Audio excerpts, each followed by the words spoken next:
I want to say that in my many years in Parliament, many years in Parliament,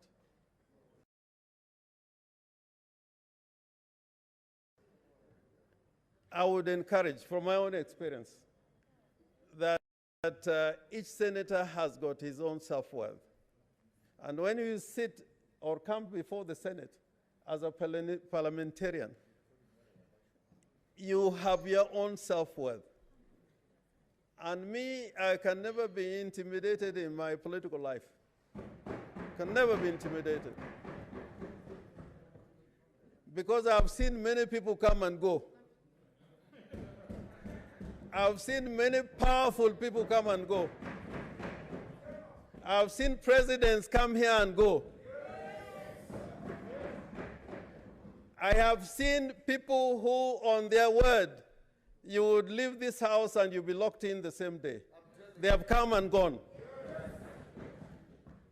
I have seen very respected women in this country like Grace Onyango, who was in the committee for the special investigations relating to the disappearance of JM. Yeah. And that made me very proud because those days there were very few women. And she stood firm. She was required to change a report of the National Assembly. And she stood firm. So I want to plead with you. I want to plead with you. We got a heavy task. And if people out there feel you can be intimidated and you've been brought to this house with all the powers that we have, including the trial of a governor, imagine next time that you may have a motion for the trial of the president. Will you be intimidated? So I urge you, for the future of this country, in the performance of your constitutional duties, never be intimidated.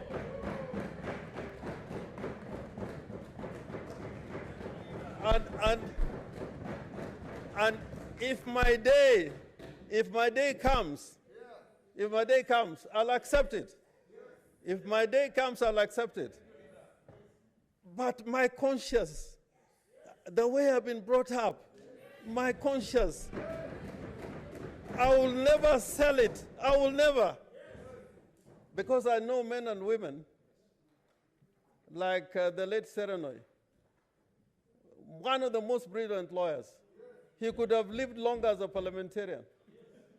But for his standing for the truth, we are now enjoying some of the privileges. Let us think of these people who sacrificed so much.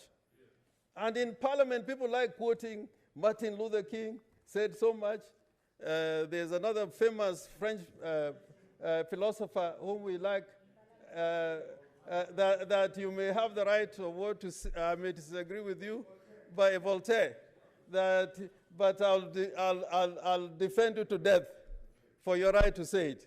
It's so beautiful when you say it, but when that moment comes, we speak a different language. So I want to say today, in defense of what you are supposed to do, that however much I disagree with you, but if you are being violated and have sworn to defend the Constitution of this country, however much we disagreed, I'll stand up to defend you. I also expect you as a patriot. That's why the word patriot is there in Article 10, that you'll defend me.